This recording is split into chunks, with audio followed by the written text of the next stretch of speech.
অজ্ঞাত পরিচয়ের মৃতদেহ উদ্ধারকে ঘিরে রীতিমতো চাঞ্চল্য ছড়িয়ে পড়ল এলাকা জুড়ে। রবিবার ঘটনাটি ঘটেছে নলহাটি ২ নম্বর ব্লকের বানখালা গ্রামে।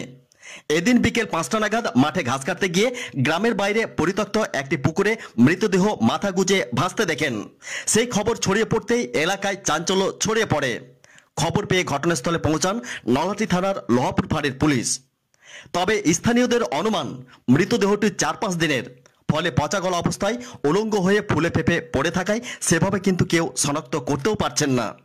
তবে হাতে চুড়ি এবং ব্লাউজ দেখে স্থানীয়দের অনুমান মৃতদেহটি কোনো মহিলার, কিন্তু মৃতদেহটি কোথাকার সেটাও কিন্তু বোঝাও যাচ্ছে না। কিন্তু কিভাবে মৃতদেহটি জঞ্জালে ভরা পরিত্যক্ত পুকুরে পড়ে থাকলো, না বাইরে থেকে কেউ মেরে ফেলে দিয়েছে, সেই ধোঁয়াশার চর্চায় এখনও কিন্তু স্পষ্ট নয়। তবে স্থানীয়দের মধ্যে কেউ কেউ আবার অনুমান করছেন বানখালা গ্রামেরই মেয়ে, মানসিক ভারসাম্যহীন, বছর 40-এর নমিতা দাসের মৃতদেহ বলে অনুমান।